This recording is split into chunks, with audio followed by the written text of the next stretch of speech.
Welcome to Sideline View this week from the Hockey House again. And Jeremy, we got kind of a little bit of last night, Tuesday night, we had 27 area events. So winter season kicked into high gear.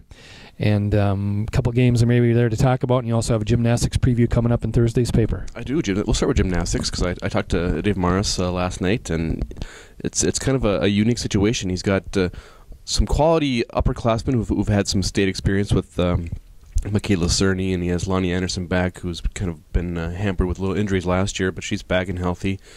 But then he's got a whole bunch of 8th graders that he's really excited about. So it's going to be a good mix of senior leadership along with, or maybe not just upperclassmen leadership, I should say, with a lot of younger youth and excitement. So he's excited. Obviously, he's doesn't have high hopes for the beginning of the season. He's hoping to build and continually get better till the end of the season, and then make a good run during the conference and section. Of course, he said the conference is a lot better than what it used to be, but it's wide open. Everyone's got a good shot. You mentioned Wilmer and Sartell's possibility. Tech obviously has always been very good.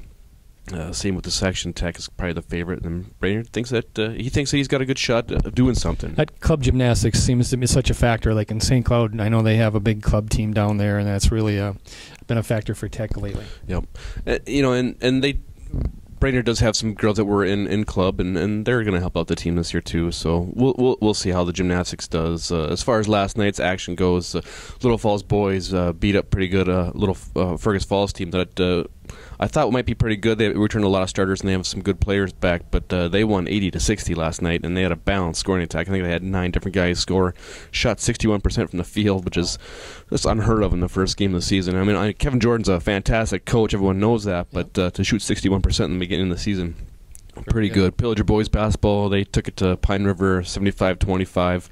Staples got back on the winning track, beating Wadena, and I think Wadena is going to be a good team girls-wise, but Staples took it to them last night too. So those are some of the area basketball games that went on that kind of surprised me. The wrestling, Piers won both theirs. Aiken won their match. I'm missing one more. The road crew from Pequot, Pine River, they won both their matches last night. So.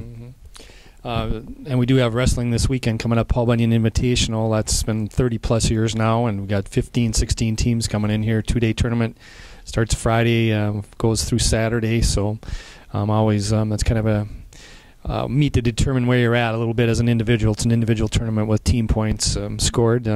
Today also we had the Warrior Boys basketball preview in the paper. Looks like, to me anyway, a very good season for them. I know they're pretty high on it. Now they got to follow through on or follow up the expectations. They've returned about 7 of their top 9 guys, and just got a little blend of everything. They've got Jack Sauer to shoot the 3 and slash, and then you've got some big guys down below, Jager Hansen and Jacob Long.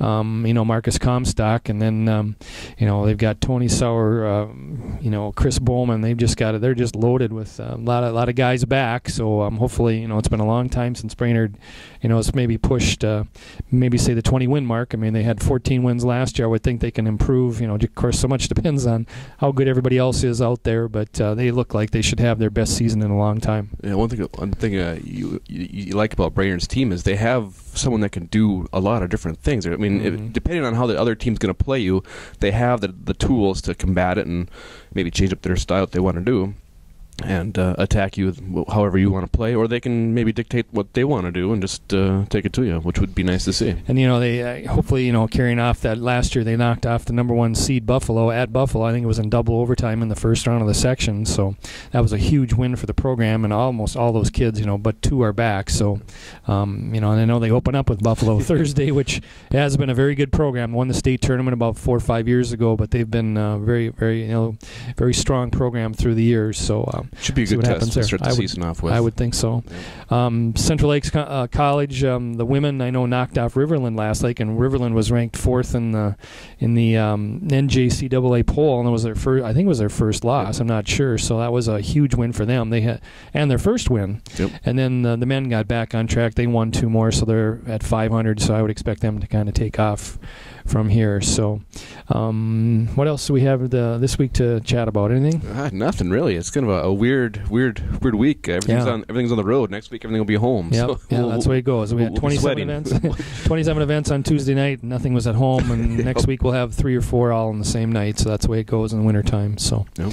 Well, that'll probably wrap it up this week. We hope to see you next week from the Hockey House. And oh wait, how are your Detroit Lions doing for your NFL Super Bowl pick? My pick's not doing really well there. I don't know. I was so high up. Maybe my Denver Bronco pick maybe isn't out of the picture yet. But I don't know about those Lions. I think my 2 picks are doing pretty good. So I'll refrain from. Well, we got another 6 weeks or so to go here. So we'll see what happens. I don't think the Lions are making it though. I kind of think you're right. So anyway, that'll wrap it up for this week. Thanks for joining us, and we'll see you next week from the Hockey House. See ya.